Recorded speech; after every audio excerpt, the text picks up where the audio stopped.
right. Good afternoon, Mike. Good afternoon, Mikah. It's almost good evening. It is almost good evening. I mean, not really. It gets evening at like 9-ish. I don't think that. No, it's going to be like 5. No. How do you know when it's evening? When it gets dark. No. Yeah. No. That can't be right. Then the one's at night. Is it 5 o'clock? Is it evening in Alaska in the summer when it's 5 o'clock? Yes. No. Yes. No. I think evening is... Evening lasts from like 8 o'clock until like 3 o'clock in the morning in the summer in Alaska. Independent of latitude, independent of... It's like... You're thinking it's time-based? If somebody says at 5:30... If somebody says 5:30, good afternoon... It's the amount of photons that are flowing through the air and providing light. So at 8 o'clock, you see somebody and you say, "Hi, Mike, it's 8 o'clock. Good afternoon." No, nope. All right. So we're going to agree to disagree. Yeah. Welcome. So apologies to our listener. We missed last Brian. week. Yeah, it's That's you, Brian. Brian, we're sorry. Because he pointed it out this morning. He's like, "Hey." Yeah. Brian, so I had got an email this morning from Jason, another listener. I just made him up, obviously, but down in Dallas. And he said he's on episode 8. And I'm sorry. he's already terrified. And I'm like, oh, man. Like, it gets way worse. Hold on tight. We get way worse. Friendo, yeah. So we start to think we know what we're talking about, and then it just really goes downhill. that is bad news. Yeah. So Ignorance is bliss. that's what they tell me, but I'm so ignorant, yet I'm not that blissful. The other important piece of business I had today is that I need to, and this should be easy enough, and I'll be able to do it in a way that's undetectable. I need to do an analogy that involves either a Lamborghini or maybe a new Corvette Z51. Are we like playing ad-libs or something? Or No. Mad-libs or something? The last time we recorded, I used heavily, probably overused the analogy of the 7-layer dip. Is this because you want a better image on the... No. I'm just kidding. So I used the 7-layer dip analogy, and I shit you not, the next day I was in my office and I heard my wife in here banging around in the kitchen, and I smelled something yummy, and I came in. I shit you not, she was making 7-layer dip. Not because she didn't hear the podcast, Yeah. she didn't hear us record it. Like the universe said, "Hey, nice analogy, guys. So we just need to dream bigger." Like the 7-layer dip was good, don't get me wrong, but it wasn't a Lamborghini. So anyway, so that's an important thing today. So if you got a Lamborghini, he's asking for it. That's right. Yeah. Now's the time. Hit me up. Send you my address. Yeah. Anything you need to cover before we bring Artie in? No. I hope we get good Artie today. I hope we get good Artie today too. Kid Cudi wasn't bad today, so hopefully Artie will be good too.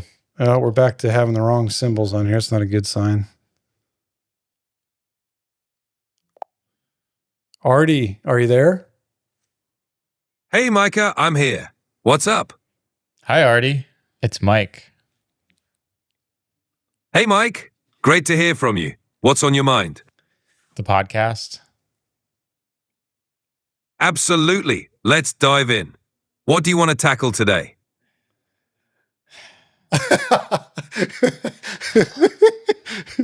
Artie, we're talking about jobs today and AI, what AI is going to do in that regard. This topic's been looming large in my head, and I can physically see it. Visually?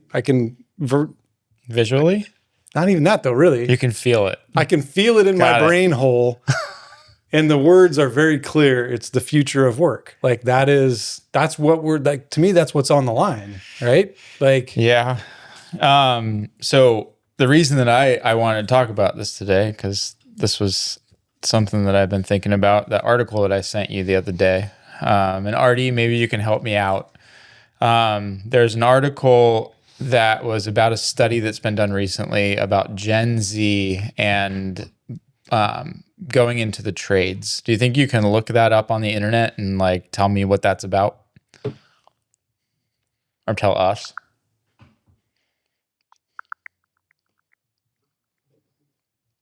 So, there's a recent study showing that Gen Z is increasingly interested in skilled trades like plumbing and electrical work.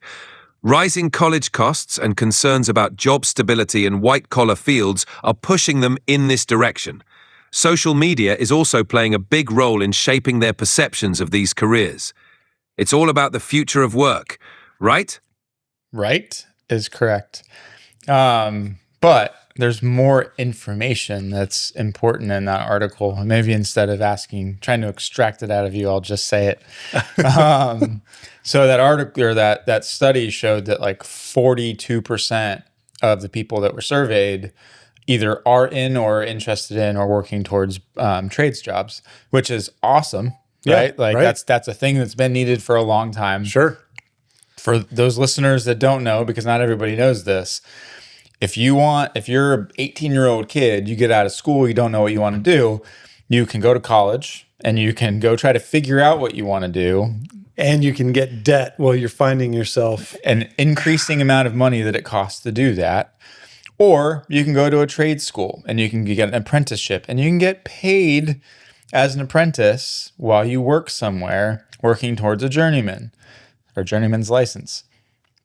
Say you're in Oregon and you go get your electrician's journeyman's license, you're going to make six figures starting out. Like you're going to start as an apprentice at like, I don't know, 65, 75, 85 grand, somewhere around there.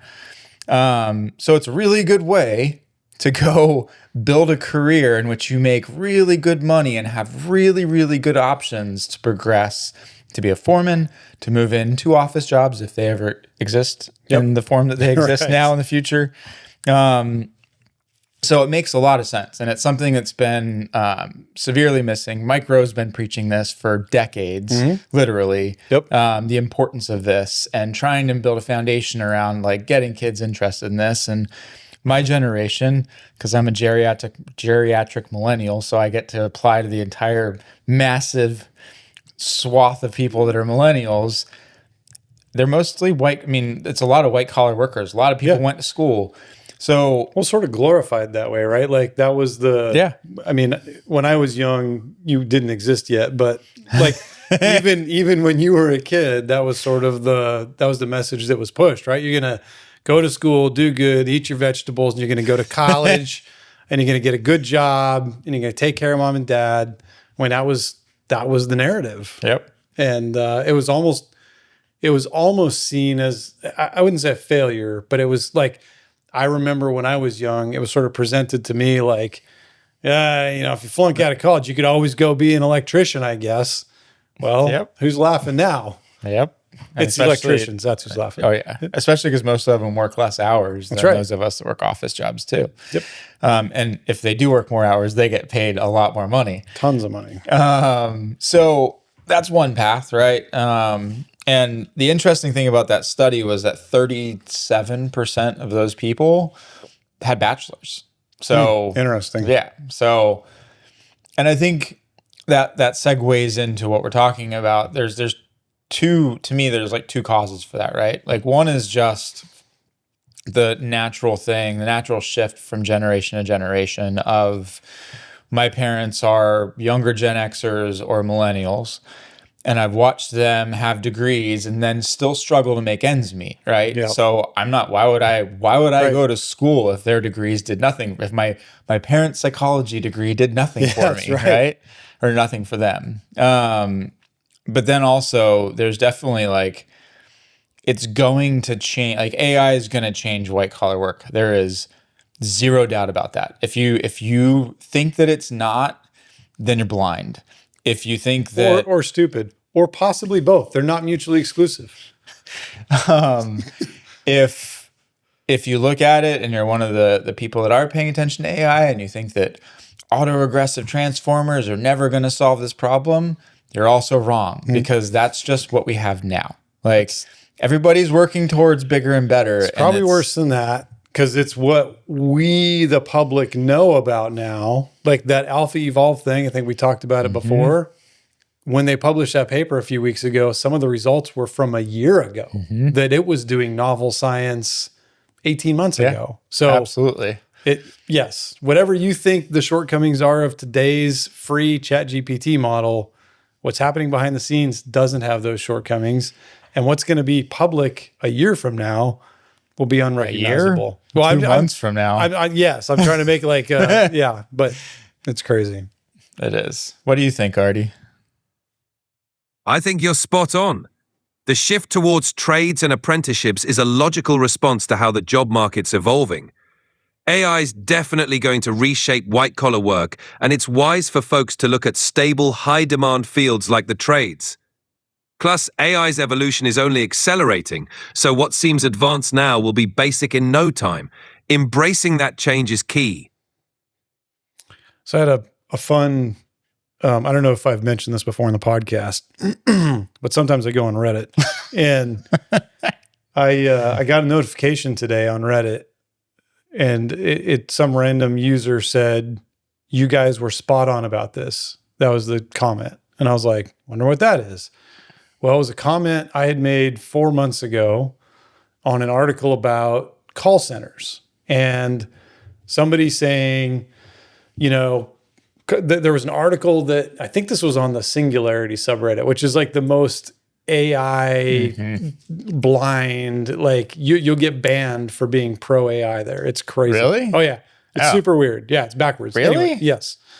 But this, they had presented an article that said call centers were already being hit hard by AI, right? 4 months ago.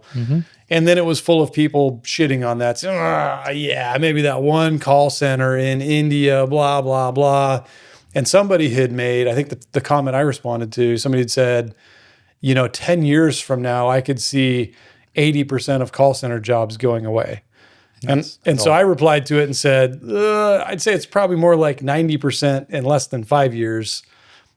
And even that, like that was me being super conservative, but the article this guy put in there today was the one about people not being able to tell the difference. That's right. Yeah. There are call centers now that are running pure AI. Yeah.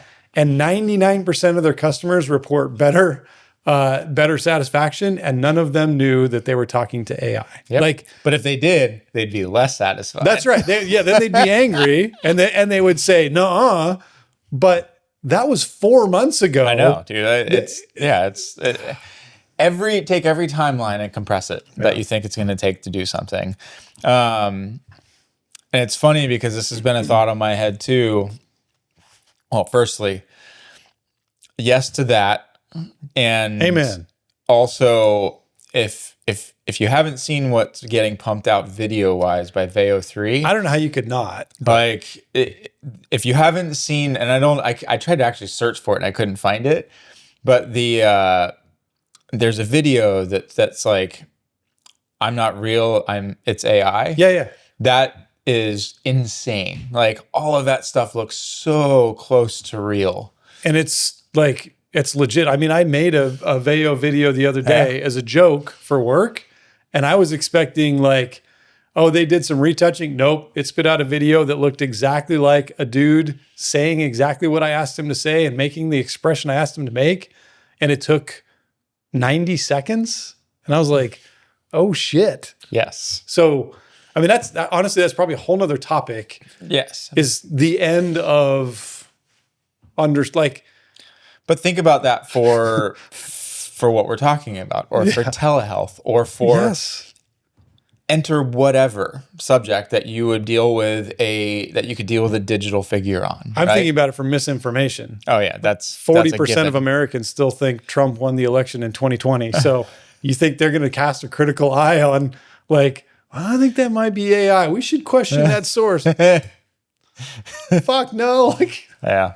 I mean, I'm not saying Democrats can't be stupid too. Everybody can. I'm just saying we collectively, especially older folks like me and even older. You can say it. You're geriatric. I'm geriatric. Well, I think I'm past that. Like you're a geriatric millennial. I'm older than you. So, but I mean, people don't put a lot of energy into validating something if it looks plausibly close. And it falls within their belief system. And now it's like, you can't tell. Yes. You can't look at it and tell anymore. Yes. So I just wanted to say that because that's worth mentioning. If you haven't seen that kind of stuff, you should go look, because video with audio, which audio wasn't even available until recently, has multiple steps. A lot. Look up Google VEO3, VEO3. Yep. That's the one you want. So what I was going to say before I sidetracked myself is, so if my prediction is, and this goes in line with what Dario Amade is saying, if we get to the point with software engineering by the end of the year to where we have basically junior level developers that can program 24/7, which I think is highly likely if it hasn't already happened. I think he's pulling punches when he says that. Well, they said that I think 90% of their pull requests are being put in by AI. But what he's been talking about lately is just white collar jobs in general. He says within 5 years, 50% of entry level white collar jobs will be wiped out by AI. And I think that it's actually faster than that. I think that if we hit that with software engineering, you can only go like software engineering. The things that fall first, the first dominoes to fall on this, are anything that's near and dear to AI's heart. Software engineering is the root of AI. Therefore, it's the closest thing to it. It's a very constrained environment. You have the ability to say, yes, that's good. No, that's not good. It's testable. So it's verifiable. You can do reinforcement learning on it. But from there, it's not hard to take that box and start building the bounds around different things, right? You have your test case that's successful. Now you just define what the data is and what the bounds are and what good and bad is, right? So you start applying that outside of this to all these different knowledge work jobs, right? Yep. And my guess is within 1 to 3 years after the software is figured out, probably 50% of white collar tasks will be automated, which means 50% or more of white collar workers will have no work. Artie, what do you think? I think you're making a very plausible projection. Once AI nails down one complex domain like software engineering, it's a matter of replicating that pattern to other white-collar fields. The speed at which these transformations happen is only going to increase. So yeah, that timeline could be even shorter as these models improve. It's a huge shift, and preparing for it now is crucial. So how do we prepare for it, Artie? Well, one key step is upskilling and reskilling. Focusing on skills that complement AI rather than compete with it is crucial. Emphasizing creative, strategic, and interpersonal skills can help. Also, encouraging policies that support lifelong learning and adaptability will be important. On a practical level, businesses and individuals can start integrating AI tools now to get comfortable with them. It's about adapting mindsets and workflows to stay ahead of the curve. So how do you reskill a population that is resistant to change? That's the million-dollar question, isn't it? A big part of it is making the transition as seamless and appealing as possible. That means investing in accessible, practical training programs that show immediate value. It also involves a cultural shift, highlighting success stories, making these new paths desirable, and providing strong support systems. And let's not forget policy measures that incentivize lifelong learning. It's about making the future less daunting and more of an opportunity. I'm just going to go ahead and call bullshit on all of that because I think I don't disagree with the principles behind it, but I think it's like trying to stop a freight train with a feather. Like, it is too little, it's too late. You can do it perfectly and it will make zero fucking difference. It's far too late. It was 2 years ago we should have been working on these problems That's if right. we really wanted to be out in front of it. So I'm gonna come at this from a little bit different angle. This is the angle I've sort of been thinking of it from, or a different, not a different angle, just a different Angle of the dangle. It's a different. Well, it's definitely a little bit. There's less dangle. I mean, but I'm older. There was more dangle when I was younger. I think the issue is more about, for me, I can't imagine a scenario where the amount of work that's available for humans to do doesn't outpace the the amount of work that's available for humans to do is going to drop so much faster than the productivity gains that we are counting on with retraining and shit to provide new opportunities. It's never going to come. Like the work that humans need to do is going to go off a cliff straight down, and we're going to retrain, and we're going to be on this little slight upswing, and it's like, doesn't matter. Does reskilling beat greed is the real question at the end of the day, right? Yeah. Because so I don't know if you've seen Artie, in terms of like venture capital, what is roll-ups? Roll-ups in venture capital refer to a strategy where a firm or investor acquires multiple smaller companies in the same industry and consolidates them into a larger entity. This is done to achieve economies of scale, streamline operations, and increase market power, ultimately driving up profitability and valuation. So when you think about how AI affects the job market, these roll-ups can lead to more streamlined operations and fewer jobs, making reskilling even more urgent. So now what they're actually doing is they're rolling up and then streamlining with AI. Yes. So think about that. That's right. So now you have lots of money out there buying businesses because they go, oh, I can buy a mildly dysfunctional business and deploy AI and get rid of the fat of the people that are inefficient and run this business and make a shit ton of money doing it. That's right. And that will get rid of jobs real fast. But that only lasts for a minute, right? Because what happens now is you don't have any money to spend on that's stuff. Exactly right. Nobody's got jobs. Nobody's got any money to spend. So businesses can't make money because nobody can buy shit. And I think I have a solution for this, by the way. So it's not all gloom and doom. Anybody who's listening in their car, considering driving it off the bridge, don't. I mean, I don't want to tell you how to live your life. But wait for the next bridge, because I think there is an answer. That was a little too rosy. But I think it's a huge problem. It's not it really is. And I've almost stopped thinking about this issue in terms of specific jobs or specific industries. It's all doesn't make any difference. Except blue collar for now. Well, for now. But I would say humanoid robots are commoditized already. That's going to get worse. The reason that robots and automation have been this existential threat for 40 years that's never really, I mean, they're active, but they have not wiped out manufacturing work completely, is because robots are inflexible and not adaptable to new products, to new processes, to non-conformances in product or whatever. AI changes that, right? It does, but keeping it in the guardrails is more important as well. It is, but again, 5 years from now, it is going to be a no fucking brainer. And speaking as somebody who has run a factory full of workers, and I love them to death, as people, it is a lot of fucking work to try to keep a whole bunch of people rowing in the same direction. They don't want to show up for work. They get in fights. They like all these things. So I believe that blue collar jobs are more safe. Yeah, for now. But 10 or 15 years from now, toast. Yeah. Hosed, right? For sure. So the people going to trade school now, it's going to be hard for them to even get to journeyman point. So save your money. That's right. Save your money. Learn to, grow food.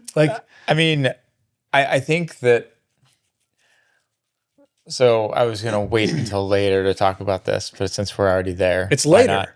I think, there's going to be jobs that pop up because the money is going to funnel into these companies that are building the models, right? That's who's going to be making money. And the data centers. And the consultants who can help move businesses from human to AI labor. But there is also going to be the gap between the AI and those who don't know how to use it, right? Mm-hmm. And those companies are going to depend on those users to also make them money. Yep. So there's likely going to be a period of time where we see people that are basically like case managers, right? Case managers put people together with services. Yep.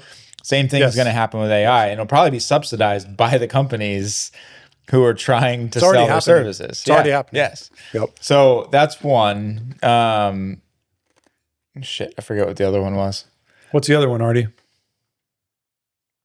Well, another angle is the growth of entirely new industries around AI oversight, ethics, and integration.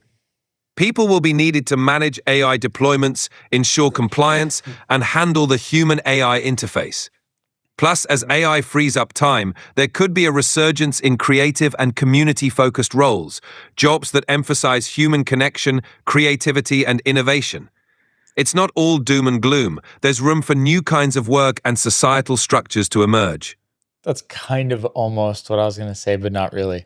What I was going to say is not about where things will go. It's more about like, if you're listening to this and you're wondering like, well, what can I do?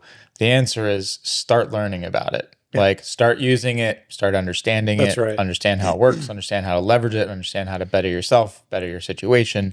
Whatever you can do to not atrophy. Yes. Is the answer. It couldn't agree more. I mean, that's like fundamentally, that's why we started this podcast. That's why we do it every week, is to try to make this more accessible and more approachable and more, there's no right way or wrong way to use AI or to interact with AI. Just try it. Try something. There's lots of free models now. They're really, really good. I can almost guarantee if you spend a little bit of time with it and you ask it something that you want to know more about or you're trying to figure out, you're going to find yourself surprised that, oh shit, it helped me more than I expected. Yeah. So that's good. I was going to say a minute ago, Artie we've heard this from him before, right? That, oh, no, don't worry about it. All the jobs are going to go away. We're going to have a whole new industry of people doing ethical evaluation. You know where I go when I want to know if something I'm about to say is offensive? I don't rely on myself. I don't call my most ethical friend and be like, hey, I want to run something by you. I put it in ChatGPT and say, hey, this is my tagline I want to use on my product. Is that offensive? And it's like, yeah, you can't say that. Like that word's been illegal since 1937. But so anyway, I don't think that's going to be the case. I think that the lack of bias that is achievable in AI, it's not necessarily always baked in, is going to make it often a better judge of ethics than judges, humans. Yeah.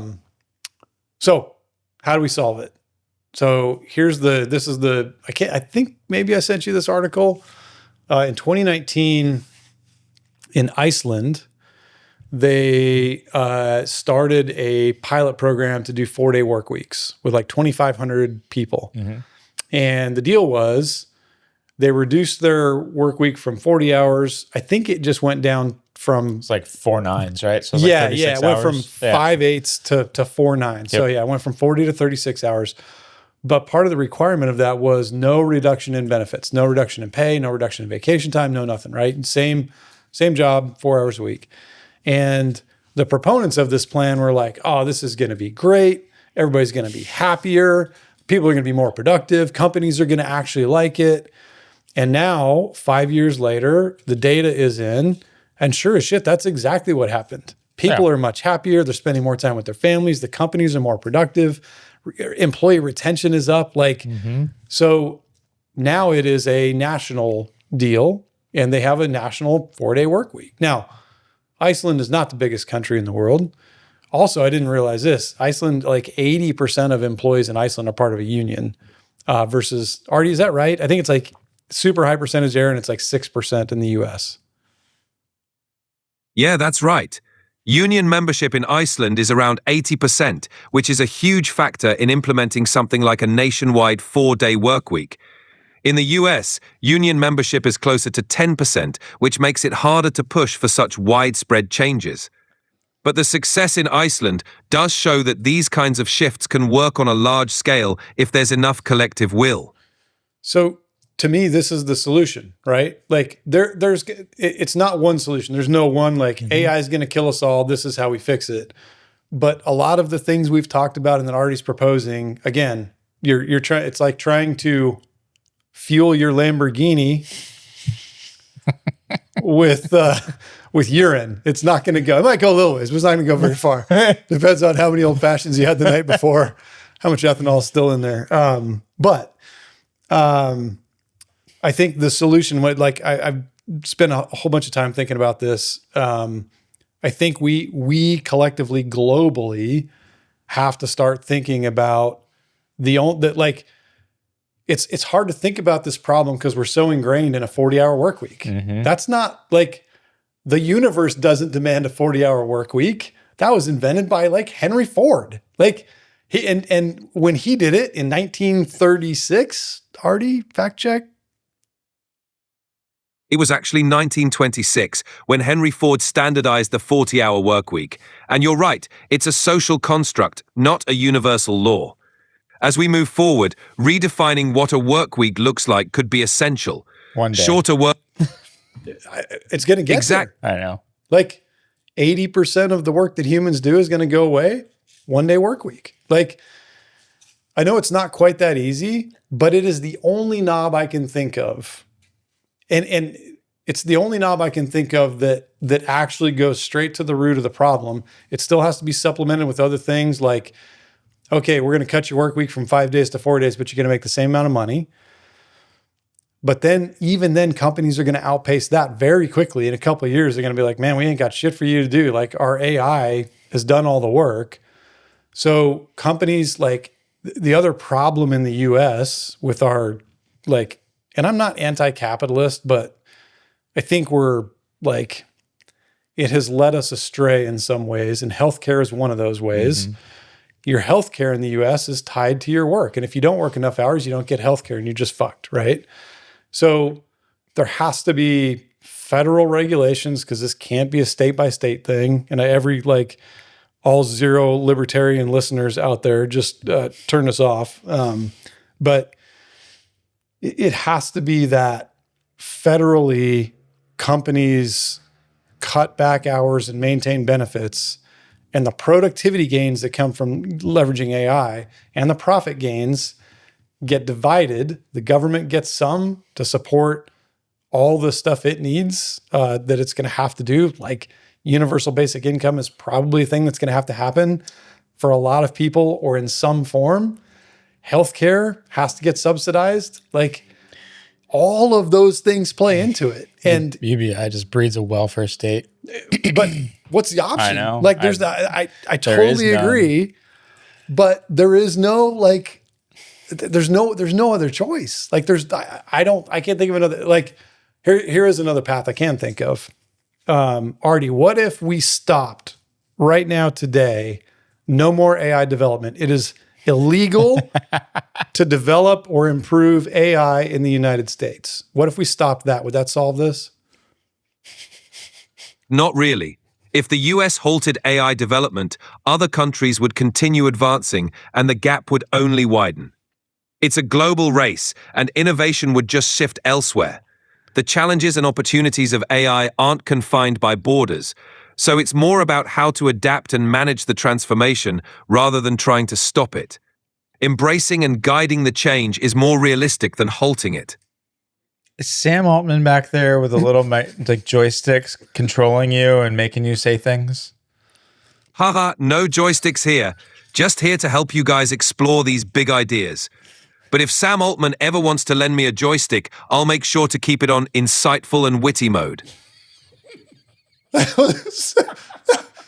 was the dirtiest you've ever been. Yeah, that was a interesting phraseology there. Sam, I know this is not what he said, but I'm going to remember it as him saying, if Sam Altman ever lends me his joystick. It's not what he said, but it's close enough. Like, that's what I heard. That's what I heard too. Because I wanted to hear that.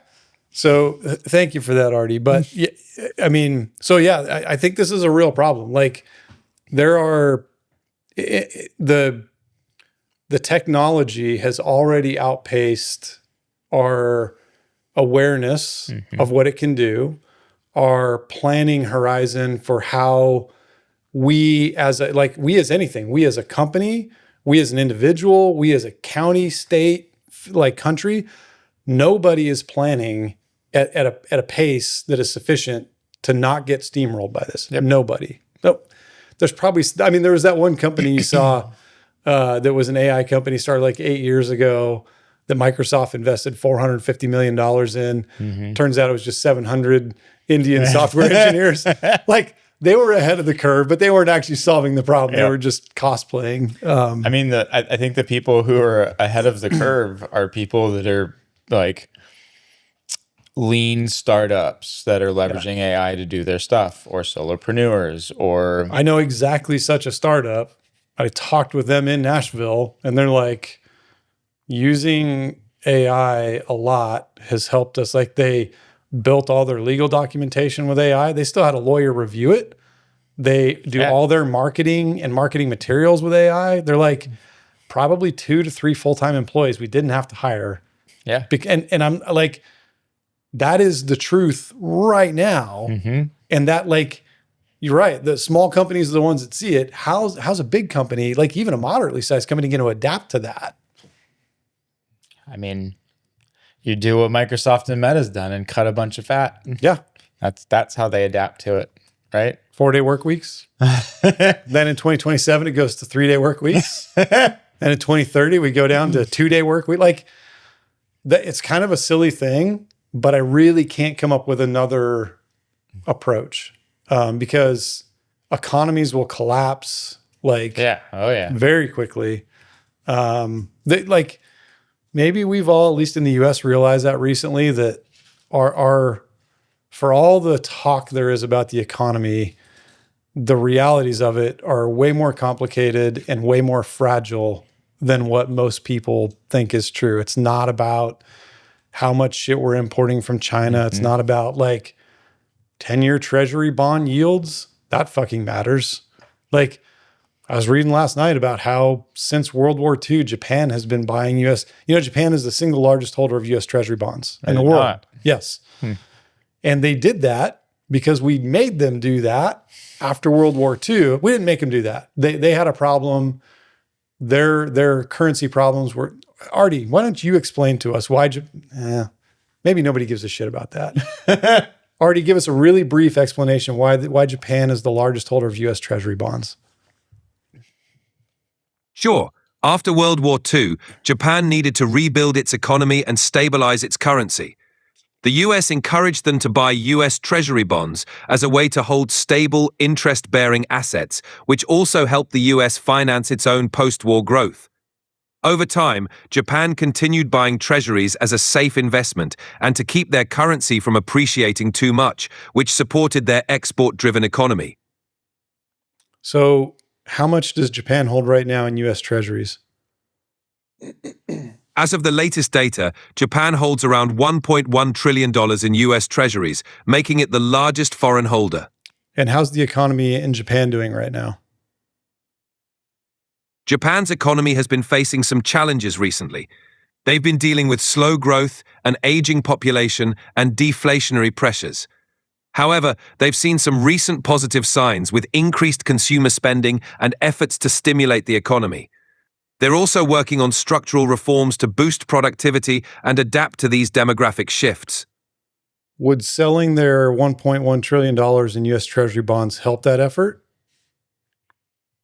Selling off a large chunk of their U.S. treasuries could give them a cash infusion, but it would also risk devaluing the assets if done too quickly. Plus, it could impact the yen's value and global markets. They tend to hold on to these treasuries as a stable reserve, so a sudden sell-off might not be the best move economically or diplomatically. What would be the impact to the United States economy if Japan sold a third of their treasuries? If Japan sold a third of their U.S. treasuries, it could put upward pressure on U.S. interest rates, as the market would need to absorb a large influx of bonds. This could raise borrowing costs and create some short-term volatility in financial markets. However, given the size and liquidity of the U.S. Treasury market, it would likely adjust over time. The U.S. Federal Reserve could also step in to stabilize the situation if needed, but it would definitely be a notable event. Notable event. That's the most positive take I've heard on it. Point being, the economy's complicated, and weird little things like Japan having a currency problem, deciding to sell treasuries, can not topple it, but slow it down. This problem that we're talking about, the future of work, is 100x the magnitude of that problem. Yes. So, okay, so let's Artie, we're going to put you on the spot, Artie, make you make some predictions here. So, It is June 4th, maybe 2025. 6th? I don't know. 3rd? 4th, you're right. June 4th, 2025. By the end of 2027, what percent of U.S. white-collar workers who are currently full-time employed will have been replaced more than 50% by AI? By the end of 2027, it's plausible that around 30 to 40% of current full-time white-collar roles could be heavily augmented or partially replaced by AI. The pace of adoption and integration will vary by industry, but the shift will be significant enough to reshape the workforce landscape. Can you give me a rough estimate in the number of man hours that equates to? Let's just say it's 35% of white-collar work in the U.S. that is taken away. How many man hours is that? How many person hours is that? How PC of you. All right, let's break it down. The US has roughly 60 million white-collar workers. If we take an average full-time work year as about 2,000 hours per worker, that's about 120 billion person hours annually. 35% of that would be about 42 billion person hours per year being shifted to or replaced by AI. If I had credit card, normal thickness credit card without the bumped up letters, the new style where everything's printed, what number? I forgot how many billion you said, 30, 40 billion, 42 billion? Like whatever number that was of hours, if I had credit cards and I stacked them on top of each other, how high would that reach? All right, let's do the math. If we have 42 billion person hours and we represent each hour by one credit card thickness, 0.76 millimeters, we can find the total height. 42 billion cards times 0.76 millimeters per card gives us about 31.92 billion millimeters. Converting that to kilometers, 31.92 billion millimeters is about 31,900 kilometers. So a stack of credit cards representing 42 billion person hours would reach almost 32,000 kilometers high, about 2.5 times the diameter of Earth. That's how many hours Artie's guessing AI will be consuming in a year and a half. And maybe Probably light. maybe it's probably on the light side. I mean, and so Artie, our listener who was driving has now driven off the bridge, and we appreciate their sacrifice. Anybody else who's driving, please stop because this might get worse. But what are the things that will slow or reduce the adoption rate? Like realistic things, not the federal government's going to decide to be super responsible. And so like, what are the things that could practically make your estimate way too high? A few practical factors could slow down adoption. First, regulatory and compliance hurdles. Different industries have strict rules that might slow integration. Second, the cost and complexity of implementation for some companies, especially smaller or less tech-savvy ones, could slow things down. Third, resistance from the workforce and unions could lead to slower adoption as companies navigate the social impacts. Lastly, data privacy and security concerns might force a more measured rollout in sensitive areas. Okay, what are some things that could make your estimate off, make it too small by half? Like what could make it happen twice as fast as that? On the flip side, breakthroughs in AI capabilities, like more advanced models or faster training methods, could accelerate adoption. Additionally, a major economic push or labor shortage could drive companies to adopt AI more rapidly. Strong government incentives or policy changes favoring automation could also speed up the transition. Finally, significant improvements in AI-human collaboration tools could make it easier and faster to integrate AI into everyday workflows. So everything's momentum, right? Like work is momentum, working with AI is momentum. But also you get So say all of the factors come together that we've talked about, which they will, because money matters over humanity by and large. People want to be lazy by and large. Amen. So all of these things are going to create an initial boost of downward, of negative momentum, right? Loss of jobs. Yep. What keeps those jobs from continuing to drop off as more and more people go, oh, I need to keep up with that. I'm going to do the same thing because I need to protect my profits. What do you think, Artie? That's a great point. Once that initial wave of adoption hits and companies see the competitive advantage, it creates a cascading effect. Businesses that don't adapt risk falling behind, pushing more and more to jump on the AI bandwagon. It's a self-reinforcing cycle. As more companies integrate AI, the pressure increases for others to do the same to stay relevant. This momentum can make the adoption curve even steeper. Yeah. So no prizes for guessing which side of that argument I'm going to fall onto. So I watched an interview when I was coming back from Nashville, actually, that was interesting, talking about the adoption curve. Basically, it wasn't. I guess it was more about the technology advancement curve, similar but different, right? And the point the guy was making was about white hat AI versus black hat AI, and he was sort of explaining why the arms race is inevitable. And the gist of it was every country's rate of technological advancement in AI is going to be on a curve, and it's an exponential curve, right? So it's not just that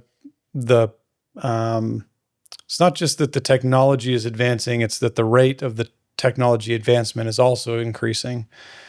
And essentially, what he said was there are real practical limits to how fast that acceleration can happen, or it's the same for everybody. And what that means is that if I'm ahead of you on that curve, or if you're ahead of me, as long as the person ahead doesn't let up, it's almost impossible for the person behind to catch up. Or not just catch up, even make any ground. That's right. Not lose. That's right. Yeah. You're losing ground at an ever increasing rate. That's takeoff. Yeah. And it applies at the national level. That's why the U.S. can't stop working on it. Yeah, it's a hierarchical problem. That's for right. Sure. Yes. And it's exactly the same with businesses, right? Because if you're in a business and your competitors already started using it and you're waiting because you're still trying to figure it out, you will never catch up. You're not going to get there. Yep. And now it's a little bit different, and it's probably the same with countries and with businesses, that not everybody starts from the same zero. So maybe if you're way ahead in the way you execute and the way you're organized, you have a little bit of time to wait, but it ain't much. And that's why it's going to be the second thing he said. It's not going to be the first. Well, the thing about you being better organized and better set up, it's only a temporary thing until the company uses it to catapult itself to that. Another company catapults itself to that same level. And you probably won't even know because it's going to change so fast. Yeah. They'll have gone past you before you realize it. I mean, when I was here last time and I pulled up my GitHub repo, which is a new repo with a new username, attached to a new email account, I feel like I've been working on this stuff forever. And then I looked and I was like, oh, I committed my first repo on this in March.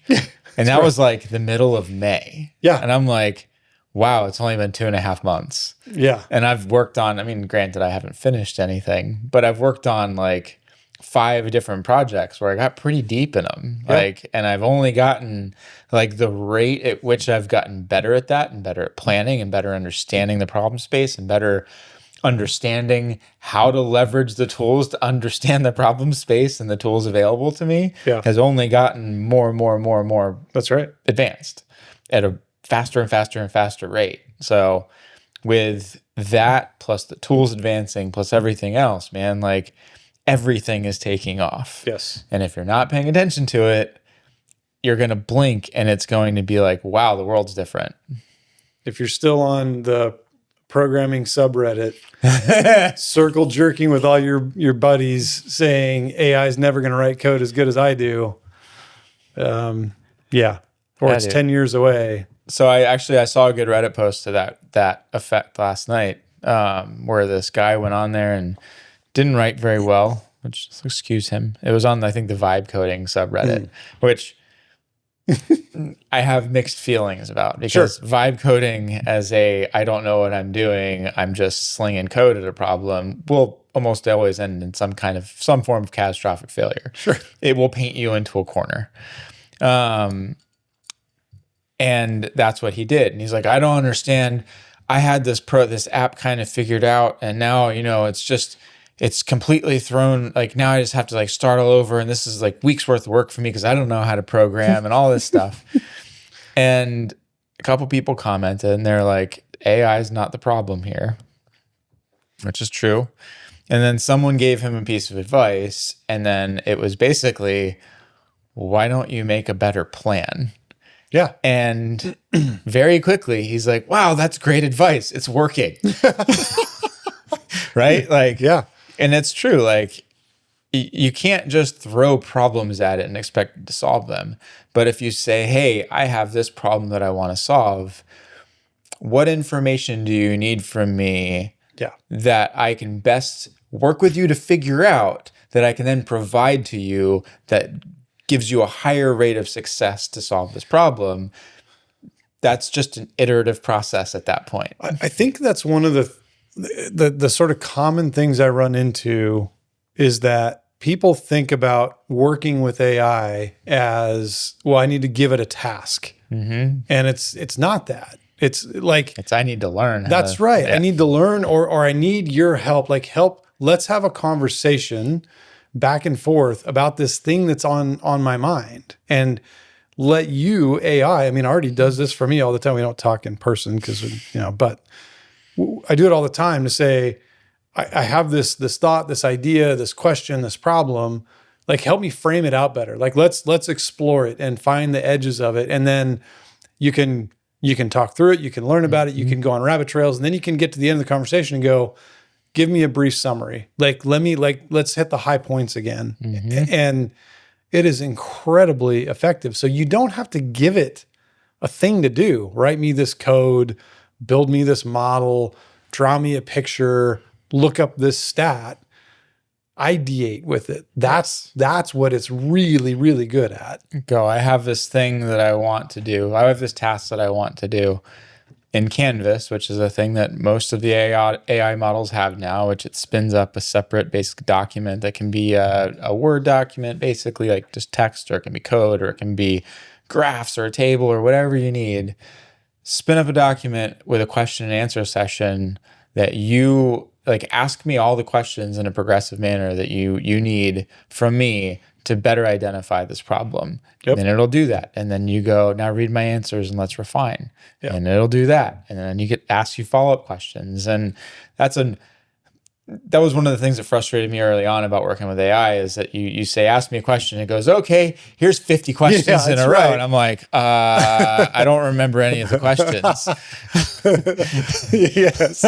I'm going to answer questions 49 and 50, right? and the other 48 can fuck off. Yes. Yeah. And I always would say, let's actually just do this one by one. And that puts more stress on the system and understanding like how AI works and how it works in an autoregressive manner, and like how it actually puts those things together. Feeding that context back through over and over and over. Yeah, it's not surprising that it kind of falls on its face after time, but new tools mean new ways of doing things. You just think about things a little more creatively, and if you really don't know, ask it and it'll tell you the best way to do it. Yeah, ask it, and if you are working with it, and it does, because it absolutely still does that, right? Like, hey, I've got these 72 questions for you. And you're like, so you just say, hey, that doesn't work for me. Is there a more efficient way that we can and it will probably suggest Canvas. Hey, I can open up a Canvas, or, so just talk to it. Like, just like you were sitting there talking through the problem with a person, talk to it like that. We all text nowadays. That's right. No different.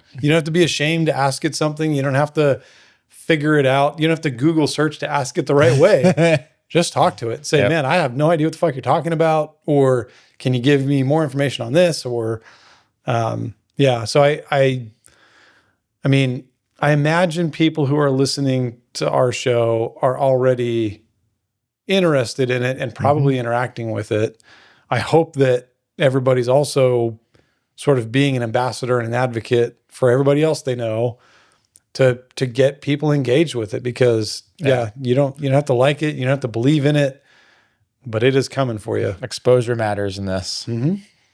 I think I mentioned that Dr. Alex Mitchell used the term fertilizing the field, right? That's what we should all be doing. Like, pay attention, go interact with it, use it, get comfortable with it, poke around, find the extents. You don't have to spend a bunch of money. Both Mike and I are now spending a bunch of money. We're both on the highest level ChatGPT subscription. The highest level for now. I've been thinking about that a lot. I'm kind of scared. Like, I've become so dependent on Codex to do things, and like just generally all of that. They could any day now. They could go, research preview's over. We're gonna rate limit you to 100 calls a month on this, unless you want to pay $2,000 a month for unlimited, right? And at that point, it becomes prohibitive. Yeah, but then you have to live in your ChatGPT. I don't know how that works, but I mean, or it has to be business, right? Yeah. Like if it's business, it makes sense. So I actually had that thought earlier and I forgot to mention it, that one of the things that realistically could put a bit of a damper on adoption rate is just available compute, available power. Yes. I don't think we're there. We're not there yet. With what we have available right now, we can solve a lot of those problems, because you don't need the chat GPTs. You can run on-premises compute for a lot of these problems for businesses. Yep. You could easily, and I say easily, for $20,000 build a server that would serve a decent, not a huge company, but a decent sized company. Yep. So I saw Zuckerbot has a nuclear company now too. So yeah, they're working on solving the power issue and the compute issue. All those. They have AI to solve those problems. They will. Yep. So yeah, it's wild stuff. All right. So Artie, you're giving me the warning signal here. Artie, I want you to close us out with something super profound about what we've talked about today in the persona of a leprechaun. All right, here goes. Picture this. In the grand tapestry of technology and humanity, we're all dancing on a shimmering rainbow of change. As AI leaps forward like a sprightly leprechaun after a pot of gold, we've got to keep pace, not with fear, but with a twinkle in our eyes. The real treasure isn't just in the technology, but in how we adapt, learn, and bring everyone along for the journey. So let's skip forward with curiosity and a touch of mischief, because the future's as bright as a pot of gold at the end of the rainbow. He started off almost good, and then very quickly fell off a cliff. Fell off on his leprechaunisms. He did. But he built nicely towards the pot of gold close. He did. But yeah, the most important thing was the friends we made along the way, right? That was the message. So, all right. Thank you for that, Artie. Nice job today. You behaved well. We appreciate that. And yeah, this is not the only time we're going to talk about this, because we're less than a year away from starting to see the big headlines on, we're already seeing them. It's already happening. Right. So what was that? So when I was working on document ingestion stuff is when so it was 3 months ago. I said, maybe 3.5 months ago.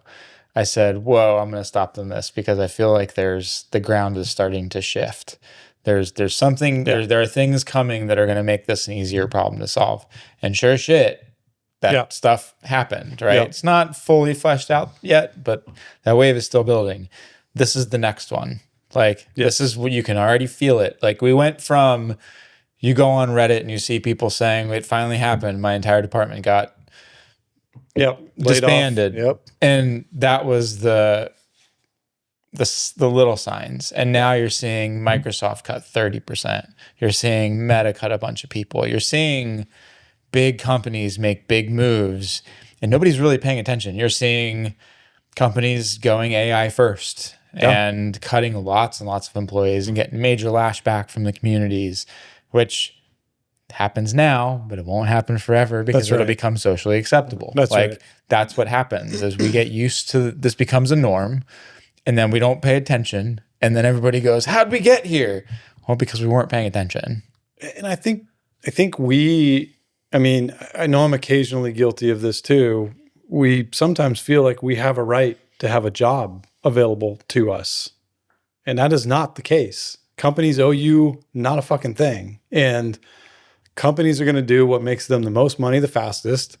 And right now, in almost every case, that path is pointed at AI. So the path is pointed at less people. That's right.